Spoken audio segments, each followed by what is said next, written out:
El llamado caso Penta es una intrincada madeja difícil de entender y un desafío para explicar, porque a partir de una investigación tributaria se abrió una especie de caja de Pandora con muchas ramificaciones. Remitámonos entonces a los hechos y tratemos de despejar qué es lo que se está investigando. ¿Cómo entender el caso Penta? Dos cartas llegan en agosto de 2014 a un escritorio del área jurídica del Servicio de Impuestos Internos. El remitente, anónimo. Los mensajes muy claros. Por favor, investiguen. Son una mafia. Son la red de Iván Álvarez. El ilícito habría partido del año tributario 2007, cuando Iván Álvarez, fiscalizador de impuestos internos, descubre que desde su escritorio puede burlar el sistema informático del servicio, rectificando declaraciones tributarias pasadas y de esta forma robarle al fisco. Y lo hace. Vía triquiñuelas, consigue que el fisco devuelva dinero cuando no corresponde, ilícito que posteriormente fue conocido como fraude al FUT.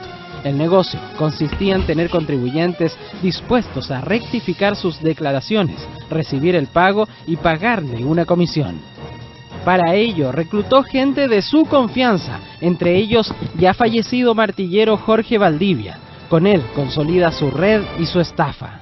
Un negocio que defrauda al fisco en más de 2.500 millones de pesos, en el que hasta ahora la Fiscalía ha imputado a 122 contribuyentes. Uno de ellos, Hugo Bravo, exgerente general del holding Penta, quien a través de Valdivia cae en la red de corrupción del funcionario de Servicio de Impuestos Internos. Cuando ya se está investigando la estafa del caso FUT, a Bravo le descubren en su computador la chispa que le generará el gran incendio a los dueños de Penta. Boletas de honorarios falsas emitidas por las esposas de los controladores Carlos Alberto Delano y Carlos Eugenio Lavín, y que permitían alterar la contabilidad y de paso evadir impuestos. Descubierto, Bravo pide apoyo a sus jefes y estos se desligan de responsabilidades. Bravo decide entonces tirar el mantel. En una primera declaración ante Fiscalía, reconoce responsabilidad en caso FUT y delata que vía boletas falsas se habrían financiado campañas políticas. Pero no solo eso. Bravo asegura que Penta utilizó resquicios para obtener beneficios fraudulentos, como los llamados contratos forward, acuerdos a futuro a los que adulteraron las fechas para simular pérdidas y rebajar impuestos. Una empresa llamada BSA y otra del grupo Cruzat habrían ayudado en eso. Su máximo controlador reconoce las irregularidades, pero dice que de ellas jamás supo. Respecto del tema de los forward, señalo que conocí esas operaciones el 28 de enero a las 16 horas. El que lo sabía, asegura, era el gerente general, quien se habría coludido con Penta a cambio de dinero.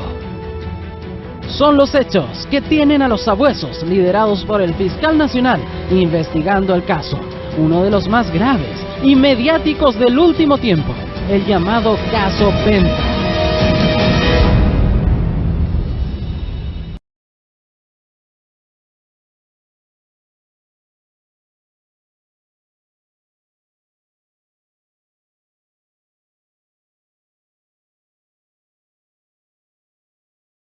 A ver, ¿qué es lo que son los forward? Los forward son acuerdos de seguro de moneda. ¿Qué es lo que ocurre? Que en Chile existe una paridad libre de monedas. El dólar sube, baja y por lo tanto la relación, por ejemplo, con el dólar, con el peso chileno, es una relación que va cambiando día a día. Y entonces se puede celebrar un contrato que se llama de forward a futuro. Entonces se compara el tipo de cambio actual, se compara con el proyectado en ese contrato y aquella de las partes que pierde le paga a la otra. ¿Qué hacían los pentas? ¿Qué inventaron los pentas? Son inteligentes, pero es una cabeza, el fiscal dirá, delictiva. ¿Qué inventaron?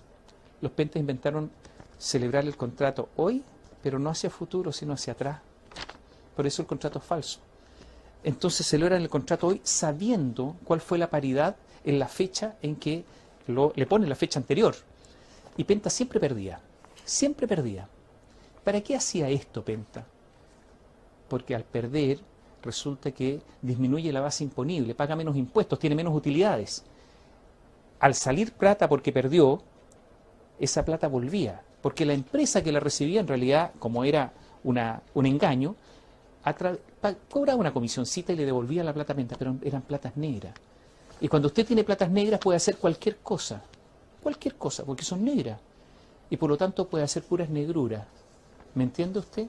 Puras cosas malas, maliciosas, de esas que no se pueden explicar. A través de asesorías BSA, de un ingeniero comercial, Roberto Carrasco, también se llamaba Siglo Outsourcing, realizaban esta triangulación falsa. Este señor se quedaba con una comisión, porque era todo falso, si no se habría quedado con toda la plata, le devolvía la plata a los dos Carlos y realizaban todo esto. Ahora, que hay algo increíble.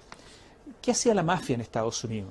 La mafia en Estados Unidos lo que pretendía es blanquear dinero obtenido en forma negra, por ejemplo, de las extorsiones, de los negocios negros.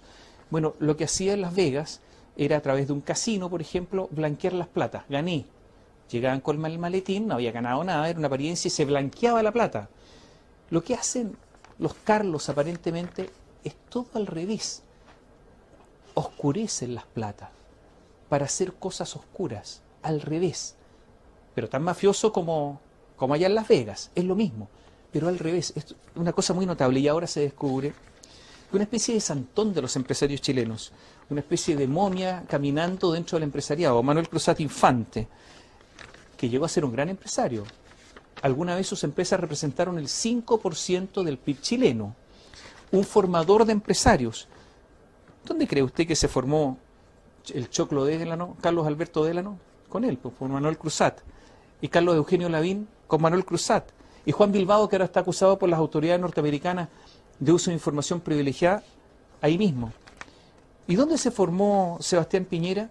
¿Y dónde se formó el ex canciller Alfredo Moreno? ¿Y dónde se formó Juan Andrés Fontaine? Y Francisco Pérez Maquena, el gran ejecutivo del Grupo Luxic. Y Alejandro Pérez, suma y sigue, por Manuel Cruzat. Bueno, Manuel Cruzat realizaba con el Grupo Penta los mismos contratos de outsourcing. Todos falsos al parecer, por muchísima plata, ennegreciendo dineros, escondiendo dineros. Cuando usted esconde un dinero es para hacer cosas malas. Pero es posible que los Carlos se acerquen a la cárcel. Es posible que el 4 de marzo la Fiscalía pida su prisión preventiva. Y es posible también, porque aquí no ha habido colaboración sustancial, y por lo tanto hay un atenuante menos que podrían configurar, que tengan cárcel, y por lo tanto están aterrorizados.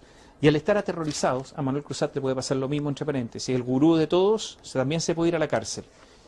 Y es posible entonces, y es algo que ya está ocurriendo, que ya no haya tantas lealtades. Porque cuando la cárcel está de por medio, pueden hablar y decir lo que quieran en un intento por salvarse. Por eso hay muchos preocupados. En los próximos días, atención, podrían caer otros 2 grandes empresarios, son todos amigos, que realizaban este mismo tipo de cosas.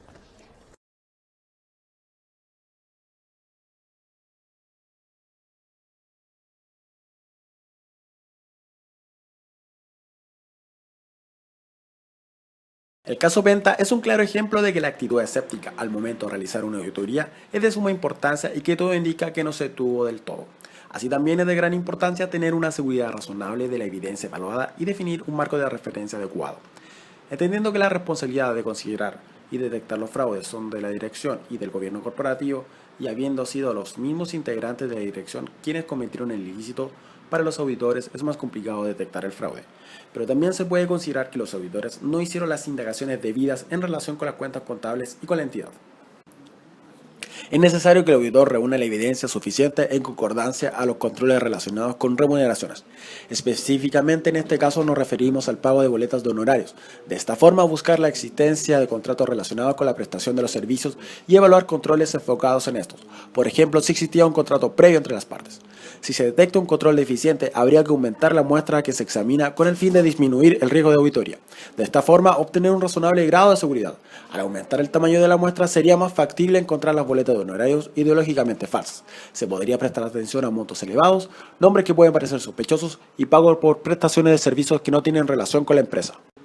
El auditor debe tener un conocimiento de la entidad y su entorno, por lo que conoce cuáles son los gastos necesarios en los que debe incurrir para generar su renta y los servicios o prestaciones que no tienen relación directa con la empresa y que además pueden estar siendo usados para otros fines, como la desviación de fondos para financiar campañas políticas y la rebaja de su base imponible.